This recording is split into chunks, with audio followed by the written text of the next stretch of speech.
Somebody gives you an apple, or a puppy, or a kitten, or a snow globe. The point is, you don't want it, and you don't have the option to refuse it. Maybe you know the person who gives it to you. Maybe you don't. Maybe they're forceful and aggressive about it. Maybe they're not, and they gradually talk you around to seeing their side. Maybe it just happens. You don't have a plan for this object, you don't have room for it, you're not entirely sure what needs to be done to take care of it. And in the case of an animal, you probably haven't budgeted for its needs. You are then informed, in no uncertain terms, that if you give this object away or throw it out, you're a terrible person. Nothing that you have done or accomplished before or after that point will matter. Because of your values as a person, but due in no small part to the stigma that would follow you should you get rid of it, you resolve to do your best to take care of this object. You have to find the room and time in your life to treat this object like it's the most precious thing you will ever own.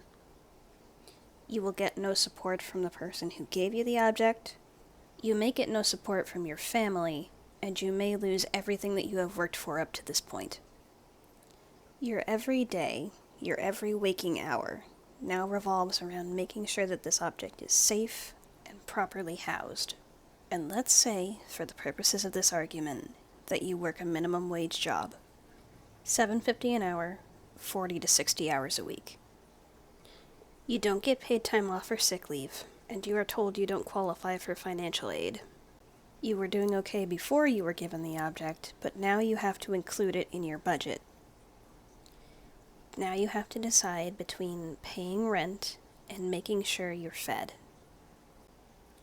You have to keep up this balancing act for 18 years or longer. You don't know how much longer.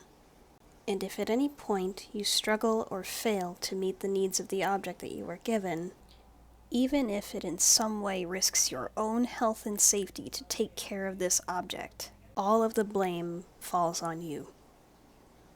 Not on the person that's responsible for putting you in the situation, not on the government and systems that failed you. It is considered to be entirely your fault.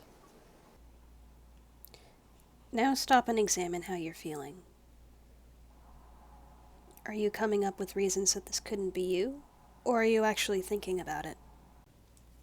Does it seem unfair that you didn't have a say in the direction that your hypothetical life took? Do you wish that you had been given the option to refuse to take the object at the start of this? If your answer to that is yes, then you, my friend, are pro-choice.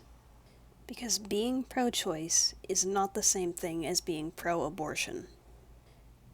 It is about a person's right to a choice about the direction their life will take.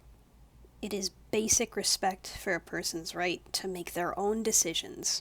That is what is currently being threatened and demeaned.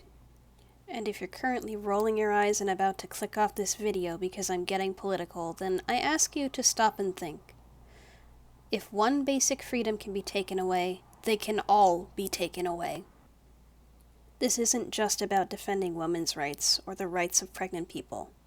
This is about defending all of our basic rights and freedoms. And mark my words, if we let this stand, there will absolutely be precedent for any right to be taken away.